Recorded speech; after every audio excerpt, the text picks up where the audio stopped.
بجزء قلتم زوجي دفين زركب زلو እግዚአብሔር ካባል ሁሉ ይሞ ለዛ ዘውድ እዚኣ ስንኪያ ወይ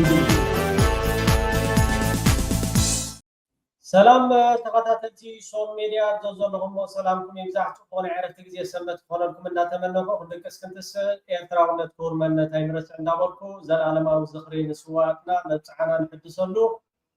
ምስለ ኤርትራይሎም እታ ዘይትመለስ ህይወት ዋጋ ዝኸፈሉ ሰማዕታትና ንዝክረሉ ቅንያትዩ ስለዚህ ኩላትና ኣብዘ ዘለናዮ ንስዋዕትና ክንዝክር መጽዓና ክንሕድስ የማን ጸጋም ዝረብ ዘረባታት አሎ ሱኻ አመሊ አመል ለኸይተርፍ ሓደ መስከረም ክኸውን ከሎ የብርዖም 24 ጉንበት ተኸብር ዕለት መዓልቲ ሰማዕታት ይሕሙሞም እታ ዘይትመለስ ህይወት ከፊሎም ንስለ ናጽነት ንስለ ልዕላውነት በጅያ ዝሓለፉ አያታትና ናቦታትና ንሕዋትና እንዝክረሉ ዕለት ማለት ማሊ ጽዩፍ ቃል ንኽትደግሞ ኣዚኻ ግንምንም ዝብለካ ንስዋዓት ክጻረፉ ዝውዕሉ ዝሓድሩን ዝነበሩ ኳሓልቲ መሲሎም መንቆርቲ ማለት ማሊ ኣብ ታንክታት ናይ ትግራይ ተሰቂሎም TDF ኣስመራ ከኣትለዎ የማን ጸጋም ኣብል ጌታቸው ረዳ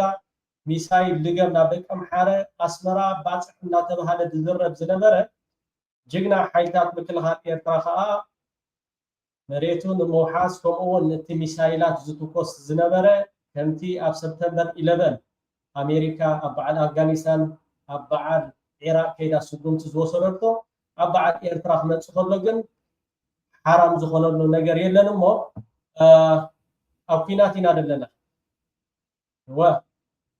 ነዚ ህዝባዊ ግንባር ድሕሪ ናጽነት ንስዋዓት ናይ ኤርትራ ኦርኒክ ከማን ዘይነበሮም ምስኡ ዝኾነ ነገር ኣብትናቱ መዝገብ ዘይነበሩ ብመሳኻክር ሰለስተ ጌርካ ኩሉ ዝበሃል ነገር ተጌሪ ከም በዓልና ኢትዮጵያ እንድሓዳሪና ግን ዘይመጽኹም ቅበጽዎም ዝብል ብኸምዚኦም መርድእ ተነጊሮም ስዋዓት ግን ተነጊሮም ብዕድሊ ኣብ ዓድዲ ኣብ ከተማ ኣብ ገጠራት ኣብ ቀበሌ ኣብ ዞባ ኣብ ኩሉ ተነጊሪ ከምኡውን ቀዳማይ ወራር ካራይ ወራር ሳልሳይ ወራር ምስተወደኡን ተነጊሪ ሕጂ ግን ስርዓት ብልጽግና ዓቕሚ ሲኢኑ ደኣ እምበር ሎሚ ጽባሕ ንኤርትራ ክወርሬ ንኤርትራ ከብሌ እንዳተባሃለ ብዙሕ ዘረባታት ይዘ ሳላቲ ጽምዶ ግን እቲ ኩናት ዳርጋ ሙሉ ብሙሉ ኣምኪናዮ ንርከብ ማለት እዩ ክመጽዲ ኣይክመጽኒ ንግዜ ንገድፎ ግን እዚ ኳሓልቲ መሲልካ መንቆርቲ ማለት ማሊ ደም ከልቢ ይኹኑ እንዳበልካ ኣብ ትግራይ ኣትዮም ስለምንታይ ዶ ተገለ ትብል ዝነበርካ ሕጂ ይነገርዶ ይነገረና ከምዝዶ ገለ ዝብል ነገር መንግስቲ ኤርትራ ይኹን ህዝባዊ ግንባር ንስዋዓት ኦርኒክ ኣብ ሰዓቱን ኣብ ዕለቱን ነጊሪ ክነግር ኢኻ ፀገም ዘለዎ ይኮነን ራስ ስርዓት ብልጽግና ሎሙዶ ጽባሕ ናይ ኣዋርሕ ጊዜ ተሪፍዎ ዘሎ እዋን እሱ ምስተዛዘመ ስርዓት ብልጽግና ካብ ገጽ መሬት ምስተሓከ ሽዑ መድረኽ ኣሎ መድረኽ ስለ ዘሎ ብመድረኽ ኢኻ ትኸድ ኣብ ኩናት ኢና ዘለና ኩናት ከዓ ተኽሱ ጥራሕ ዝመስሎም ሰባት ኣሎ በትናቶም ጽምዶ ይትረፍ ክበሃል ከሎኮ ስርዓት ብልጽግና ዶባት ናይ ኤርትራ ዶባት ናይ ኢትዮጵያ ተጠቂሙ ኣብ ልዕሊ ኤርትራ ኩናት ክገብር ለይትን መዓልትን ኣብ ዝሰርሓሉ ዘሎ እዋን እቲ ዘሎ ኩነታት ጓላስ ለዲያስ ሕርሰት ምህራ ዝዓይነት እሞ ኣብትናቶም ኣጀንዳ ይንጸመድ ከነርክበሎም ኢና ድሕሪ እዛ ስዋዕትና ንዝክረላ ዕለት ረዛን ስለ ዝኾነት የማን ጸጋም ከይበልና እቲ ኸልቢ ይነብሕ እቲ ገመል ከዓ ጉዕዙ ይቕጽል ኣብኣቶም ጊዜ ተዘይሃብናዮም ተመራፂ ይኸውን ሓራይ ብምቕጻል ከምዚ ኣብ ርእሲ ትሪእዎ ዘለኹም ብጣዕሚ እቲ ኩነታት ጽቡቕ ዝኸይ ዘሎ ናብ ረብሓና እዩ የማን ጸጋም እንድሕዳሪ ኢኻዮ ጸላኢና እንዳተዳኸ ጸላኢና እንዳጠፍአ ጸላኢና ከዓ ዓቕሚ ኣብ ዝስለሉ እዋንን እዩ ደሎሞ ብጣዕሚ ኣባሳንጆ ናብ ትግራይ መጽእ ናብ ትግራይ ክመጽእ ከሎ እቲ ቀንዲ መምጽኢ ምኽንያት ስርዓት ብልጽግና አብይ አሕመድ ንሕወሓት ኣፍሉጦ ዝበሃል ኣይህቦን ሰሪዘ ፕሪቶሪያ ከዓ ስበዓል ደብረጽዮን ኣይተወዓዓልኩን ምስ በዓል ጻድቃን ምስ በዓል ጌታቸው ረዳን የተወዓዒለ ክብል ካብታ ብልጫ ሓንቲ ኣሚኑሎ ማለት እዩ ነቲ ብፕረዚደንት ደብረጽዮን ዝመሓደር ኣሚኑሎ ማለት እዩ እዚ ከዓ ናይ ሽምግልና ከምኡ ከዓ ምስ ሕወሓት ንኽዕረብ ብዙሕ ሸበድበድ እቲ ሸበድበድ ገዲፍና ንሎሚ ኣዝዩ ኣገዳሲ ሓበሬታ ናባኹም ከቡለ ከምዚ ኣብ ስክሪን ትሪእዎ ዘለኹም ኣመራርሓ ብልጽግና ኣማኸርቲ ኣብይ ኣሕመድ ኣብ ጉዳይ ሕወሓት ክልል ፈጢሮም ኣለዉ ሽመልስ ኣቢሳ ፕረዚደንት ናይ ክልል ኦሮሚያ ዝመርሖም ሰብ ስልጣናት ኦሮሚያ ንሰለስተ መዓልቲ ኣብ ዝነበረ ዕፁእ ኣኼባ ንሕወሓት ብሓይሊ ክነጥፍኦም ኣለና ዝብል መርገፂ ክህልዎ እንከሎ ከም በዓል ኣምባሳደር ግርማ ቡሩ ኣባዱላ ገመዳ ዝኣመሰሉ ኣብይ ኣሕመድ ሓዊስካ ንሕወሓት ኣፍልጦ ክንህቦ ክንክእል ኣለና ምስ ሕወሓት ክንዛተ ክንክእል ኣለና ዝብል ነቲ ክመፆም ዝኽእል ኣብ ዝቐረባ መዓልታት እቲ ጓይላ ኣብ ኣዲስ ኣበባ ይክፍፀም እዚ ከም ድኸውን ከዓ ዳርጋ 100 ካብ 100 እንዳተጋሃደ ይኸይድ ኣሎ ጌታቸው ረዳ ከምኡ ከዓ ሬድዋን ሁሴን ኣብ ኣልጀዚራ መፂኦም ዝፀሓፍዎ ፅሑፍ ተገንዚብና ነርና ሕጂ ከም በዓል ሽመልስ ኣቢሳ ካብቶም ሓደ ኤሪቻ በዓል ኣብ ቀይሕ ባሕር ከነውዕሎ ኢና ዝብል ዝነበረ ሕጂ ከዓ ንሕወሓት ብኩናት ክንኣድየ ኣለና ዝብል ኣብቲ ኣኼባ መርገፂ ክነፅር ከሎ ከም በዓል ግርማ ቡሩ ከም በዓል ኣባዱላ ገመዳ ኣብይ ኣሕመድ ሓዊስካ ግን ዓቕምታቶም ስለ ዝፈልጡ ንሕወሓት ኣፍልጦ ክንህቦ ክንክእል ኣለና ከም ውድብ ክምዝገብ ናብቲ ንቡር ናይ ውድብ ክምለስ ክኽእል ኣሎ ብጣዕሚ እዚ ከዓ ላግፅን ፀወታን ድሕሪ ምርጫ ኣፍልጦ ሂብካ ኣብ ዝተናወሐ ግዜ ንሕወሓት ከመይ ጌርካ ተዳኽሞ እዩ ማለት እዩ ኣብይ ኣሕመድ ኣባዱላ ገመዳ ግርማ ቡሩ ካልኦት እውን ከም በዓል መኮንናት ኣብ ፅፍሒ ከም በዓል ኣበባው ታደሰ ዝኣመሰሉ እዚ ኩናት እዚ ዓቕሚ የብላን ከምኡውን ሰራዊት ተራኺሚ ዘሎ ኩናት ተዘይተገብረ ይሓይሽ ብዲፕሎማሲ ብሰላም ምስ ሕወሓት ክንውድኦ ክንክእል ኣለና ዝብል መርገፂ ክሕዝ ከሎ ከም በዓል ኣበባው ታደሰ ካልኦትን ማለት እዩ ንከም በዓል ሽመልስ ኣቢሳ ከዓ ገለ ውሕዳት ኩናት ዘይፈልጥዎ ኩናት ብማዕዶ ከምኡ ከዓ ኩናት ኣብ ፊልምን ኣብ ድራማ ዝፈልጥዎ ግን ኩናት ክንገብር ክንክእል ኣለና ብኩናት ንሕወሓት ክንስዕሮ ኣለና ዝብል መርገፂ ሒዞም ይርከቡ ማለት እዩ እዚ እናሃለወ ጠላቶቻችን ጽምዶ ብሎ መጥተዋል። በ21ኛ ክፍለ ዘመን እንዲህ ሰፈር ላይ ተሰብስበ አካባቢ ላይ ተሰብስበ የሆነ ቅጀት ቃጅተ ህዝብ አደናግረ ታሪካዊ ጠላቶቻችንና ምቀኛ ጎረቤታችን ተቀናይተው የጽምዶ ባለቤት የሚገኘው ፖርት ሱዳን አይደለም የሚገኘው አስመራ አይደለም የሚገኘው ኢትዮጵያ ውስጥ አይደለም حراي ሕጂ ትኹነታት ከመይ ዝኸይድ እንድሕርዳይና ርዱእ ነገሪ ሕወሓት ንኣባሳንጆ ካልኣይ ግዜ ክሪኤካ ኣይንደሊና ንሕና እቲ ውዕል ፕሪቶርያ ኦረዲ ኣብይ ኣሕመድ ኣፍሪስዎ እዩ 51 ዝኸውን ደብዳቤ ከም በዓል ዶክተር ደብረጽዮን እቲ ውዕል ፕሪቶርያ ክትግበር ኣለዎ ኣብ ባይታ ኣይተተግበረን እንዳተባሃለ ቀጻሊ ጥርዓናት ናብ ዩኤን ከምኡ ናብ ኣፍሪካዊ ሕብረት ከነቅርብ ድሕሪ ምጽናሕ መልሲ ግን ኣይተዋሃበናን ክሳብ ዝዓለት እዚኣ ከዓ እዚ ከዓ ኮነ ኢልካ ንምብትታን ነቲ መሓውራት ናይ ሕወሓት ንምምቃል ዝግበር ሸርሕን ውዲትን ምዃኑ ሕወሓት ተገንዚቦ መሳርዑ ኣደሊሉ ኣብ ዝቐረባ መዓልታት ሕወሓትን ፋኖን ኦነግን ከምኡ ከዓ ሱዳን ዘለውዎ ነቲ ጓይላ ክጅምርዎ ምዃኑ ነፍሶም ነጊርዎም ኩላቶም ቶም ላዕለዉ ሰብ ስልጣናት ከምዚ ትሪእዎም ዘለኹም ፅምዶ ዝብል ዘረባታት ክዛረቡ ረኣይ ኣለዉ ኣብዚ ሕጂ እዋን ናበይ ኣንፈት ይኸይድ እንድሕር ኢልና ርዱእ ነገር እዩ በዓል ኣብይ ኣሕመድ ግን ትማሊ እንታይ ይብል ነይሩ ሎሚ ኸ እንታይ ይብል ኣሎ ብጣዕሚ ዝገርም ከጀነራል ጻድቃን ጋር ነው ከጌታቸው ረዳ ጋር ነው ከአሰፋ ብርሃ ጋር ነው በስፍራው ያልነበሩ ሰዎች አንዳንዶች ፕሪቶሪያን የማያውቁ ሰዎች ደግሞ ፕሪቶሪያን እናስከብር ይላሉ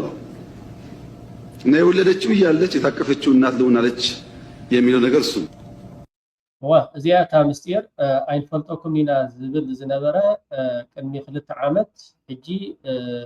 ኣባሳንጆ ንኸም በዓል ጻድቃን ንኸም በዓል ጌታቸው ረዳ ይዝፈልጥ ስለዚ ንዓኻትኩም ኣይንፈልጠኩም ኢና ዝበሃል ዝነበረ ንኣባሳንጆ ክሰዶ ከሎ ንዛ ዕፁ ተኣኺባ ንሰለስተ መዓልቲ ዘካይዶ ኣብይ ኣሕመድ ብሰላም ክፈትሖ ይደሊ ኣሎ ሰላም ግን ዝብእ ክሳብ ዝደልዎ ይሕንክስ ዝዓይነቱ ካይዳ ተዘይኮይኑ ንሕወሓት ኣፍልጦ ክህቦ እንድሕርዳ ኮይኑ ቅድሚ 2 ዓመት ቅድሚ ዓመት ክኸውን ነይርዎ ኣብዚ ምርጫ ናይ ኢትዮጵያዊ ክወዳደር ነይርዎ ግን ድሕሪ እቲ ምርጫ ብጣዕሚ ታክቲክ ወይ ከዓ ተጎሪሕለይ ወይ ከዓ ኣነ ጥራሐ ፈላጥ ንሳቶም ግን ኣይፈልጡን እዮም ዝዓይነቱ ዓሻ ስጉምቲ ሕወሓት ግን ነዚ ነቂሕሉ ንኣባሳንጆ ወልሓደ ማይ ሓቂኒ ተመሊሱ ዘሎ መቆም ባለመቻላቸው ኣራይ ብዛዕባ ጽምዶ ካብቶም ኣብ ፖርት ሱዳን ዝተሳተፉ ብዛዕባ ዝህሉ ኩነታት አመልኪቱ አንዳርጋቸው ጽገ ዝተዛረበ ዘረባሎ ናው ከብሎኩሜ ተዳሪዎቹ ተባብረው ባንድ ላይ መቆም ባለመቻላቸው የተነሳ ባንድ ላይ እንዳይቆሙም ሴራ የሚሰራበት ሁኔታ አለ። አንዱ ትልቁ አብይ አህመድ የሚተማመንበት ትልቁ መሳሪያው መርሳት የሌለብን ድሮን አይደለም። የመሬት የምትሰጠው ድሮን አይደለም፣ ወይም ራሱ የሚገዛው ድሮን አይደለም፣ ታንክ አይደለም፣ መድፎ አይደለም። የሚተማመንበት የነበረው ነገር የትግራይና የአማራ ኃይሎች በምንም አይነት መንገድ ተገናኝተው በጋራ መነጋገር አይችሉም፣ እድሜ ልካቸው ሲባሉ ይኖራሉ። ኤርትራና ትግራይ ተመሳሳይ በሆነ መንገድ እንዲህ አይነቱን ነገር እርስ በርሳቸው ሲባሉ ይኖራሉ። አማራና ኦሮሞ ተመሳሳይ በሆነ መንገድ እርስ በርሱ ሲባላ ይኖራል። እነዚህ እርስ በርሳቸው ሲናከሱና ሲባሉ እኔ ተደላድዬ እቀመጣለሁ የሚለው ነገር ነው ትልቁ ጉልበት አድርጎ ይዞት የነበረው። ነገር ግን በቲፒኤልኤፍ በኩል ዱባይ ላይ ጌታቸውን ልከው ያቀረቡት ከኤርትራም ጋር አፕሮችመንት መቀራረብን መፍጠርን ከፋኖም ጋር መቀራረብን መፍጠርን የመሳሰሉትን ነገሮችና እዚህ አካባቢ ትልቅ አደጋ ለሁላችንም የሆነ አብይ የሚባል አረመኔ አለ፣ ይሄን ማስወገድ ይገባናል የሚለው አቋማቸው ይሄን ሴራውን የበተነበት ነው የሆነው። ከዛ ቀጥሎ ይሄ ግንኙነትና መቀራረብ ከሌሎችም ኢትዮጵያ ውስጥ ታጥቀው ከሚንቀሳቀሱ ኃይሎች ከነኦላ ከሌሎችም ጋራ ያገናኛቸው የመጣበት ሁኔታ አለ። ትልቁ ነገር ነው ከጁ ያጣው የከሸፈበትና ይሄንን ነገር ማሳጣት መቻልና በተግባር መተርጎም የአብይ አህመድን እድሜ የሚያሳጥረው በመሆኑ የተነሳ መተባበር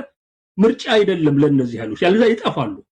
ሲጠፉ ማህበረሰባቸውን ይዘው ነው የሚጠፉት ያለው። ኢትዮጵያ የሚባል አገር ይዘው ነው የሚጠፉት ያለው። ማህበረሰባቸውንም ኢትዮጵያንም ለማዳን ከፈለጉ መተባበር አለባቸው። ተባብረው ነው ማስወገድ የሚችሉት ያለው። ስለዚህ የመተባበር አስፈላጊነት ምንም አይነት ጥያቄ ውስጥ የሚገባ ነገር አይደለም። ከምዚ ክብሎ ጸንሐ አንዳርጋቸው ጽገ እቲ ኩነታት እንዳተቀየረ ይዝኸይደሎ ኩነታት መቀየር ምክንያት ከዓ አብይ አሕመድ ብጣዕሚ ዝሕዞ እንድጭቡጦን ጠፊእዎ ኣሎ እቲ ናይ ኦነግ ከምኡውን ናይ ኦላ ናይ ዓፋር ናይ ሕወሓት ናይ ፋኖ ኣብ ሓደ ጥምረት መፅኦም ኣብ ዝቐረባ መዓልታት ከኣሊኒየም ዝብል ብርቱዕ ፍርሒ ሓዲርዎ ኣሎ። ካብዚ ዝተበገሰ እዩ ክዕለብጥ ዝረአ ዘሎ። ሓራይ ክቡራት ተኸታተልቲ ፋይናንሻል ፖስት ከምኡ ከዓ ብሉምበርግ ዝፀሓፎ ፅሑፍ ነይሩ። እታ ሰይጣን ዝኾነት ኣብ ቀርኒ ኣፍሪቃ ኣብ ምህዋኽ ሃገር ኣብ ምብትታን ተዋፊራ ክሰርሕ ፀንሐት ቀንዲ ፀላእቲ ናይ ቀርኒ ኣፍሪቃ ዝኾነት ተላኣኺ አብይ አሕመድ ኢማራት ዓረብ ኣብዚ ሕጂ እዋን ኢዳ ሂባ ተንበርኪኻ ምስ ኢራን ብሕቡእ ትራኸብ ከም ዘላ ምስ ኢራን ከዓ ትላዘብ ከም ዘላ ኣማሲኡ እውን ካሕሳ ክሳብ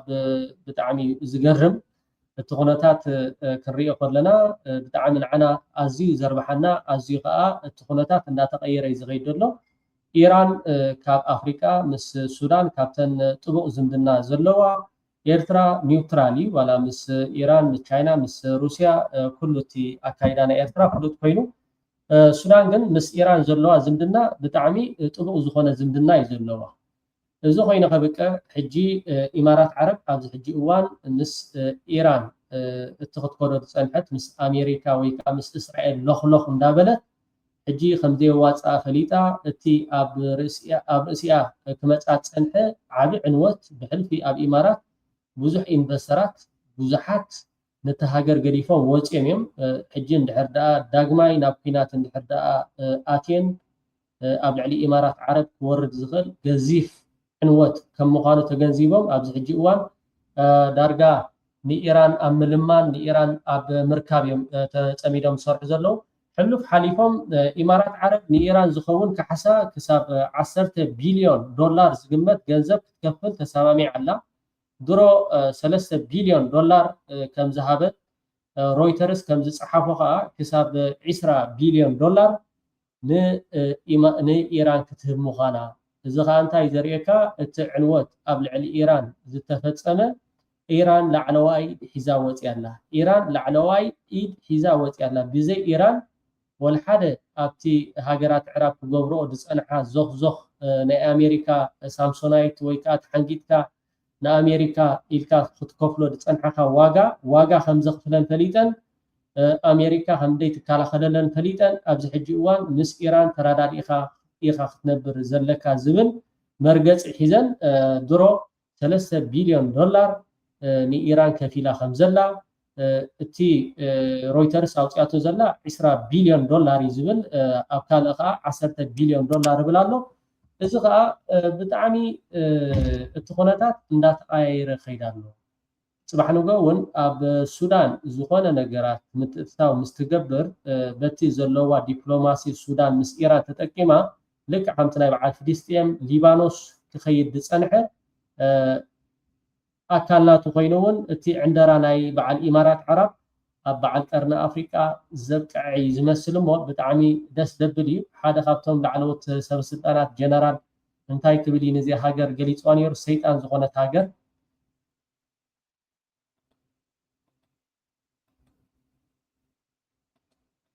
محمد بن بعد الهجوم الغادر والبشع لمرتزقة شيطان العرب محمد بن زايد حاكم أبو ظبي والذي يهدف فيه لاحتلال بلادنا وإهانة شعبنا بجيش من ملاغيد عرب شطاط غرب إفريقيا ومرتزقة من شتى أنحاء المعمورة وتحت سمع وبصر كل العالم ومنظماته الأممية والعدلية والإنسانية ولا أحد يستطيع أن يقول له غف أو غف هذا العبث أو غف هذه الدماء إنه طاغوت هذا العصر ويغوط جيش تتار ومغول هذا الزمان. هاي نابتزغتل نابو خبلكم بتعمي تناي سودان نجر إن ترجع يخيدانو أبو أمبر بيت مخريل إلى السودان وانا صحفي عزازي جنرال البرهان مس قال عد تراخيبو مالتيو أبناي سلا عربي مالتيو أبو تراخيبو دسمعهم مدرة ناو خبلكم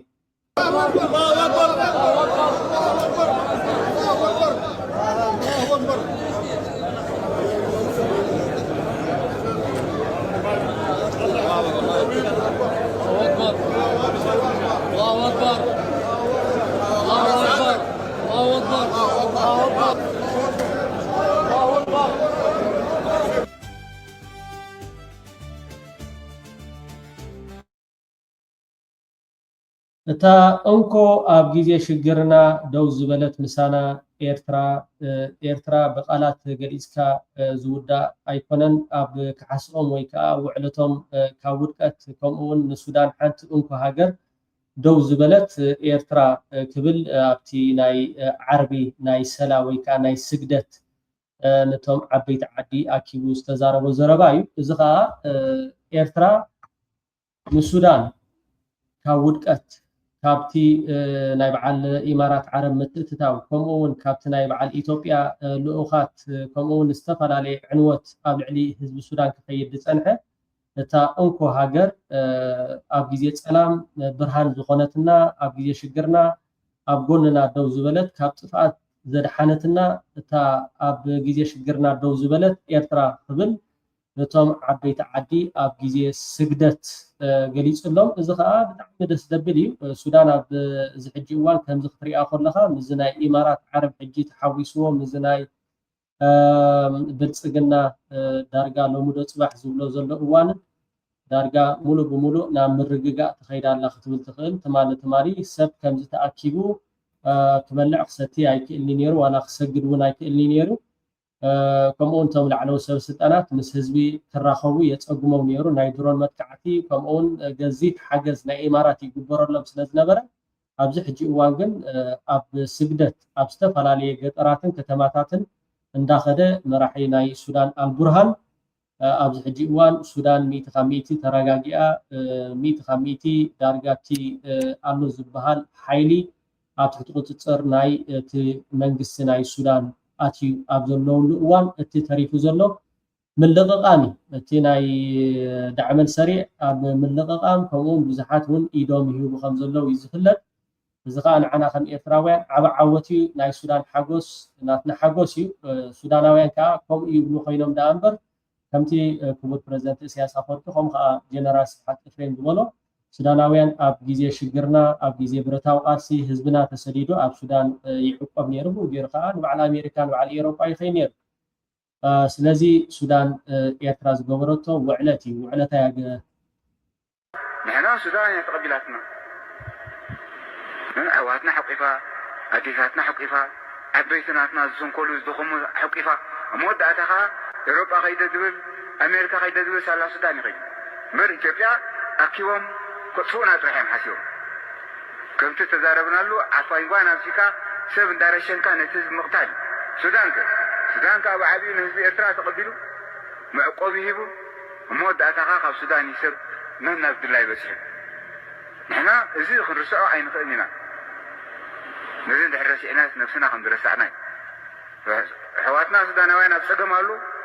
قداموت نحن نبراب قلنا ونخون وانتو شعبه كله تهية خاصة له كله أريتريا تهية خاصة له معانا في السودان وفي أريتريا كلهم تهية خاصة له تهية خاصة للجالية يا أخوانا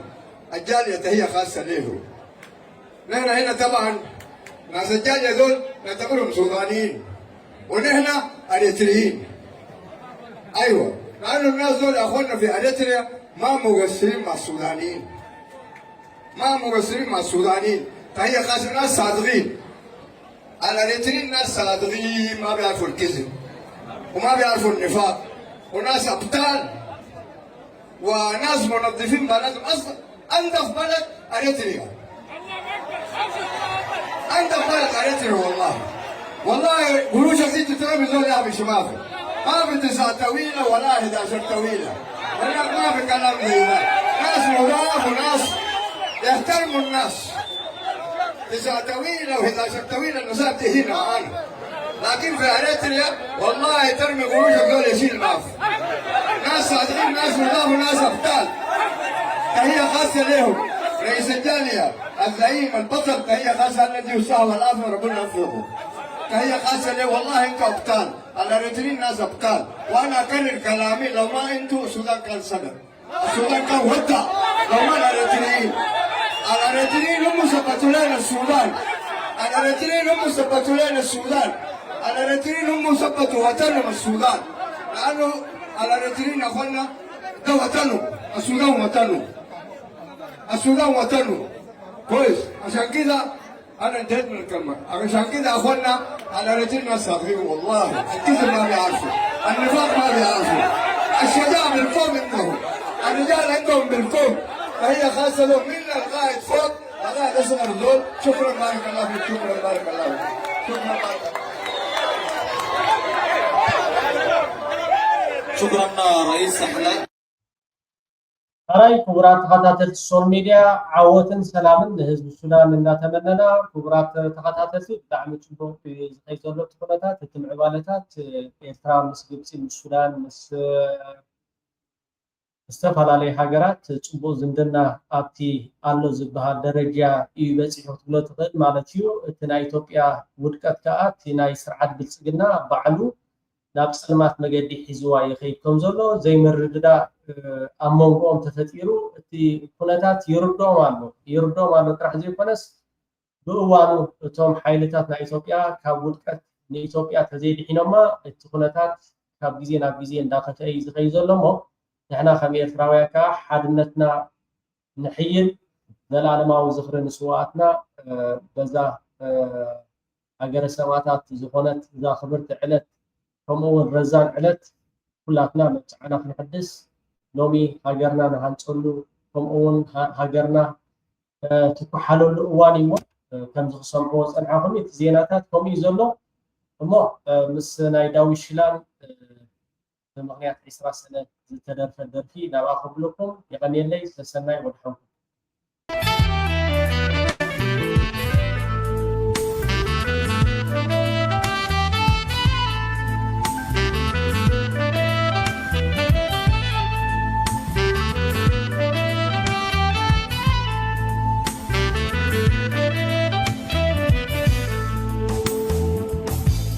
ساقل فقري مسبحن قالتنا روح نصرا سبقهم لبسنا دك ولاد مريت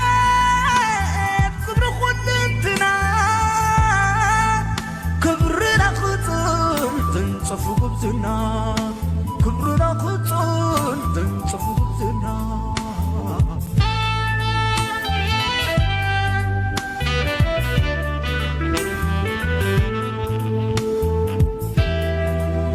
الفقلا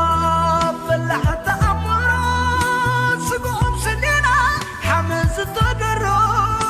دمم بزنبونا كتل القرورو ملأخ معلاليو مسقاتهم حدرو ملأخ معلاليو مسقاتهم حدرو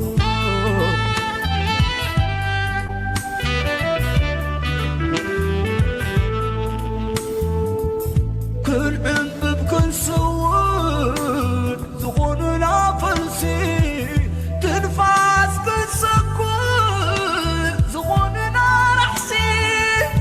أسر ابنتهم ليمان كلاسي نزيعتهم زنبعات رمعات فساسي نزيعتهم زنبعات رمعات فساسي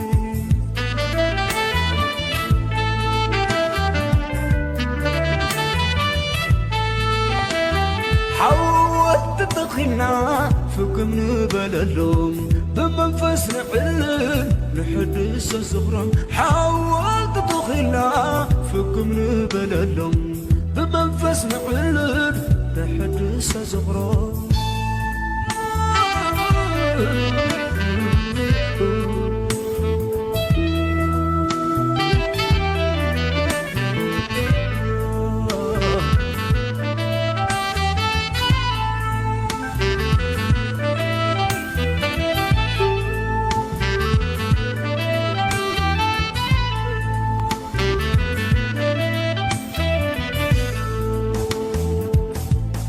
ساقل فقري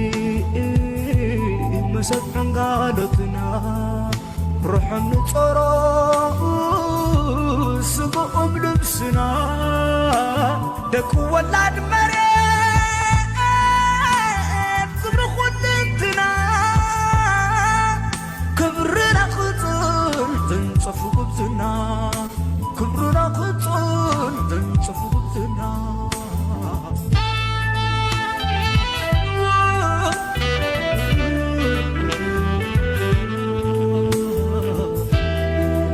سلب ولادنا زعروا بطل كنات مدرس سماي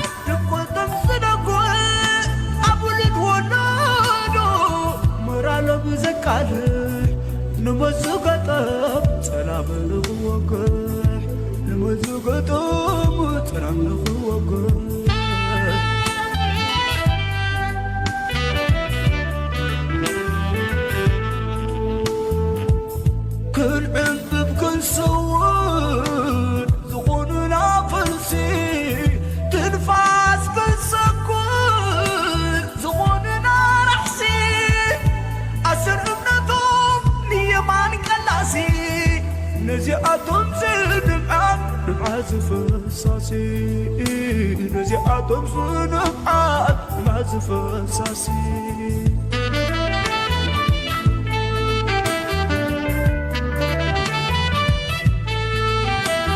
حاولت تدخلنا فكم نبللهم بمنفس نعلن نحدث صغرهم حاولت تدخلنا فكم نبللهم بمنفس نعلن نحدث صغرهم حاولت تدخلنا فكم نبللهم بمنفس نعلن نحدث صغرهم حاولت تدخلنا فكم نبللهم بمنفس نعلن نحدث صغرهم